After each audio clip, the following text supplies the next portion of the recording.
Palms are flat, fingers spread close to the knees, fingers forward, and just start to move your shoulders forward of the fingers and back again. Hips back towards the heels.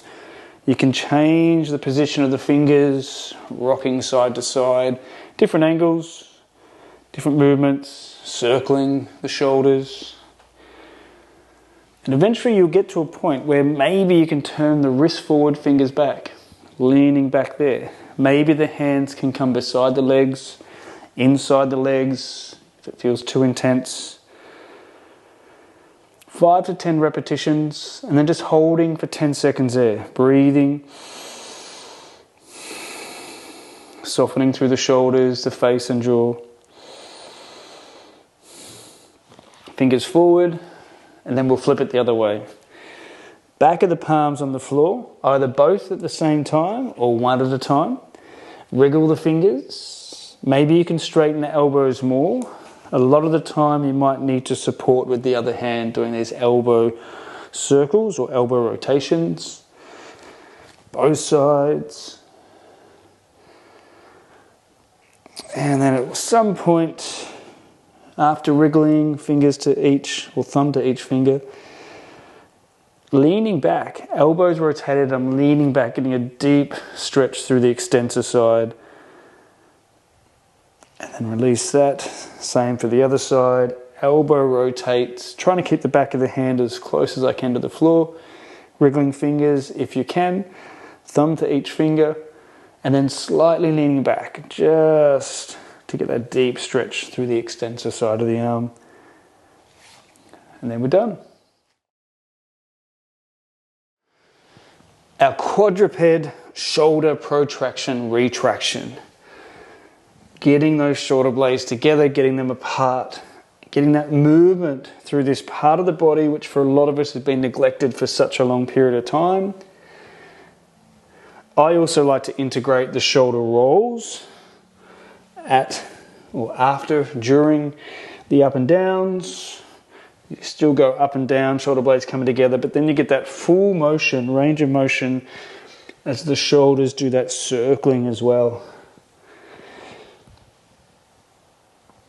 You can pause in a position, 5 to 10 seconds, little contraction. You can push into the floor, get the stretch. Other muscles will be contracting, maybe in different points through that rolling of the shoulders as well.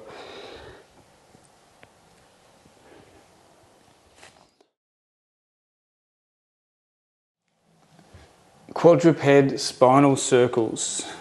Move that spine in all directions that it can go. Down, out to one side, up, out to the other. Dipping down, doming up within that range of motion. Try both directions. One side will always feel more coordinated. You can spend a bit of time pushing it down, pushing it out to one side, pushing up. Your hands will push forward into the floor there, out to the other side, back down again. You'll find your hips will just find their natural way in this movement. That spine is going down. Spine is pushing out to one side. Explore all these different ways, aiming to, in a sense, become more coordinated, being able to do it both directions. Aiming to keep the elbows locked through the whole process usually is easier.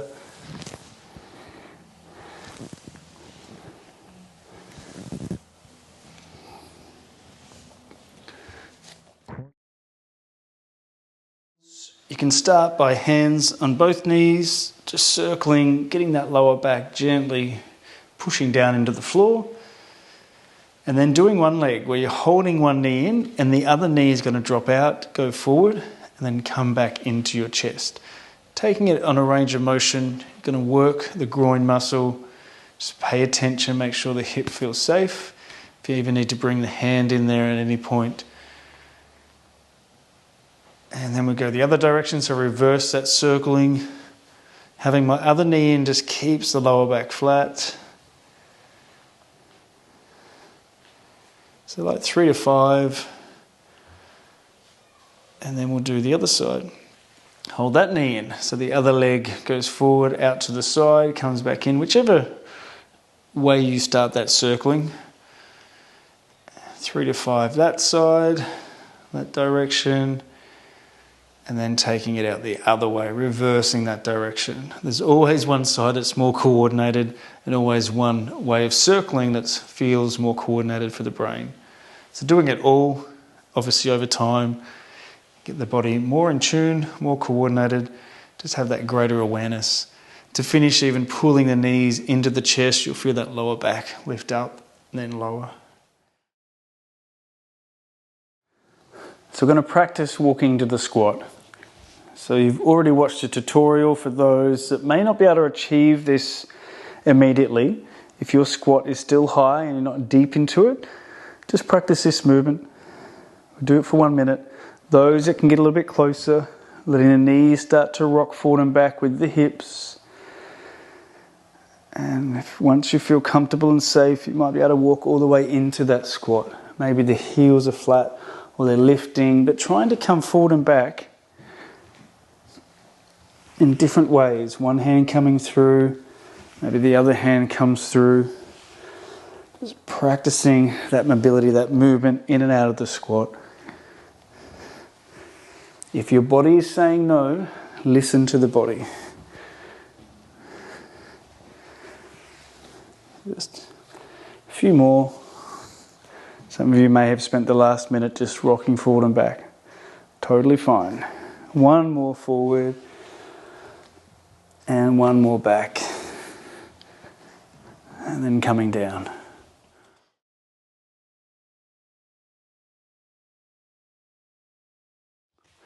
Two minutes floating tabletop.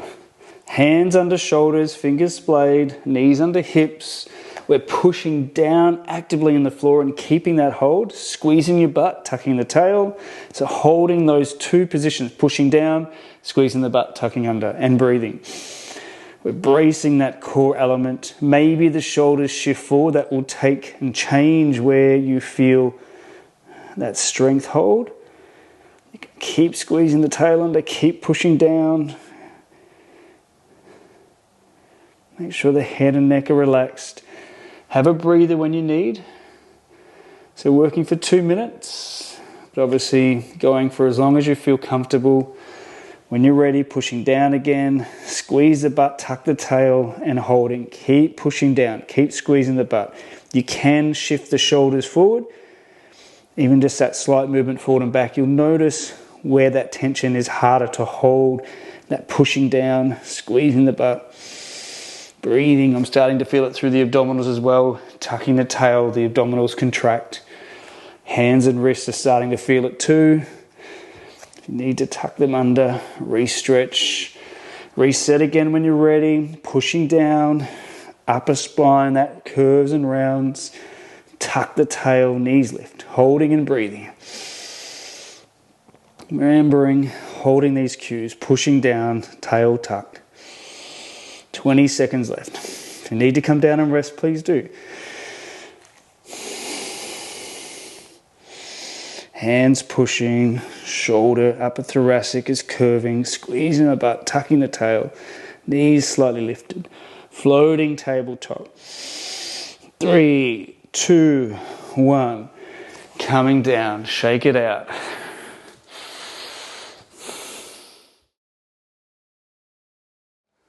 The floating tabletop walk, very similar to the bear walk or that A-frame walk that we're doing. But here the focus is on the hands and wrists and exaggerating that movement. Where if you just start on hands and knees, we're going to peel the right hand up nice and slow because you've been stretching the fingers. Slide the hand forward, then let it slide back down. And that opposite knee comes forward. Then the left hand peels up. Take that forward, let it come back down, then the right knee. So we're slowly walking, as well as doing this exaggerated movement, focusing on wrists and fingers. So that left hand slides down, right knee steps forward, right hand peels up, flows down, left knee steps forward. So I'm doing this on hands and knees, and if you feel you're ready, you get that floating tabletop position, pushing into the floor, lifting the knees, tucking the tail under. Right hand peels up, places down, left foot steps forward. Left hand slides forward, right foot, right hand peels forward, left hand, peel it forward, place it back down, right foot slides through. Keep squeezing the butt, tucking it under, shoulders over wrists. Right hand peels forward, slides down, left foot, left hand peels forward, places down, right foot. This will take time. It's obviously taking strength, coordination, plus all that memory in the body, the core memory. So if you find at any point that you lose it, come back to hands and knees to get it set in the body. What needs to happen, eventually you'll have that strength. Left hand peels forward, place it down, right knee. Right hand peels forward, place it down, left knee.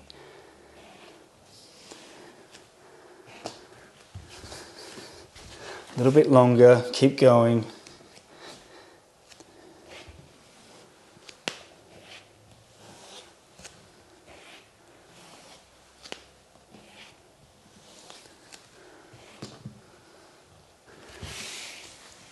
The floating tabletop walk. Take it at your own time. Make sure you re-stretch the wrists. It does take a lot of force into those joints.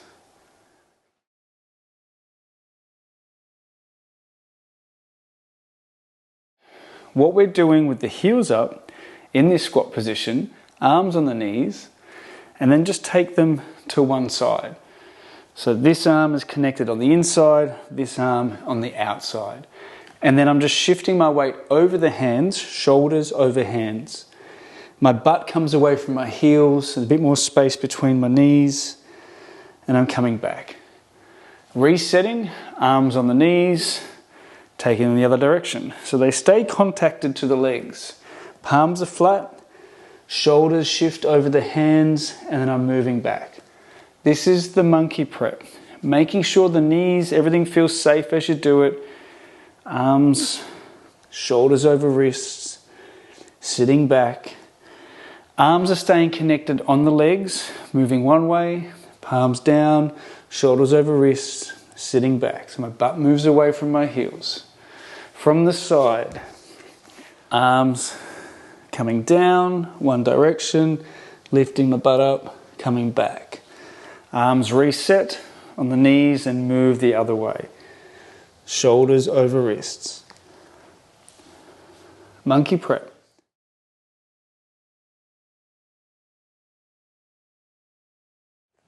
Moving from our flexion, folding forward, hands on the floor to lift up the hips, coming into cobra, slowly letting the hips fall down to the ground. Hands pushing into the floor actively. Inhale to come away, exhale to hips back. So you decide the movement with the breath. So I inhale, exhale to push back, and inhale to come forward, exhale to drop down. So that's the rhythm I take. Your body, your breath might dictate slightly different. What we're aiming to feel is this spine bending one way and then bending the other way.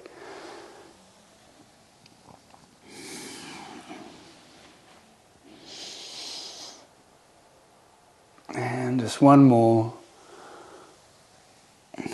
So again, I inhale, exhale to drop the hips. Maybe you're holding for a little bit longer. And inhale to come back and exhale to fall back into that flexion.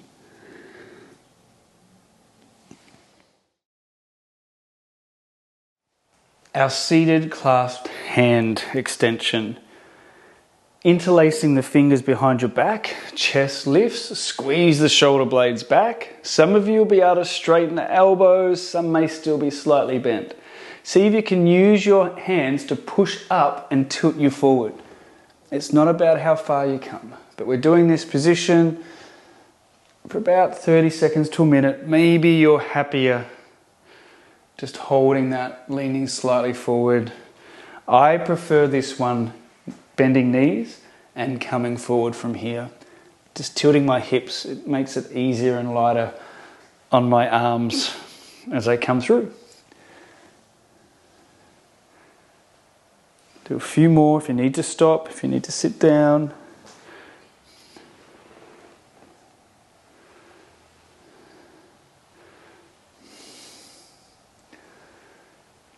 As always, everyone's joints will be slightly different. Some of you will be able to come quite deep forward with the arms in the air. As you can tell, my hands are still quite low. Getting them up in that position, I find quite difficult. So doing our kneeling lunge each side, starting with one leg forward. If you need to hold on, coming into it, coming out. You can squeeze your butt, tuck your tail, pull the knee through the floor when you're forward and hold that. You'll feel everything contract. Come out, come back in, keep squeezing the butt. You'll feel that, really work that back leg. Pull the knee slightly forward, come out of it. Around 10 times.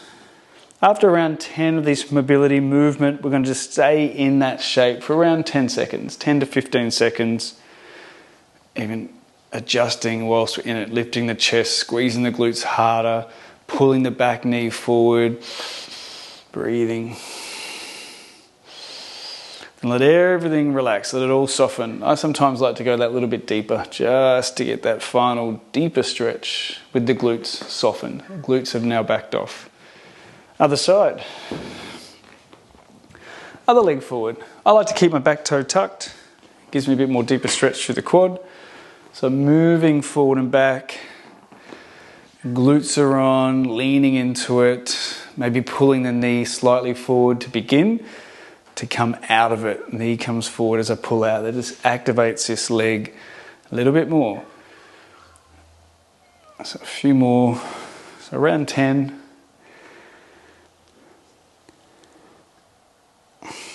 And we sink in and hold here. Squeeze your butt, lift the chest. Maybe you're pulling the back knee forward actively. Breathing. You feel everything really tighten up and tense. And then I just let everything soften. My butt softens and I lean deeper into it. And then slowly coming out of there. Kneeling lunge.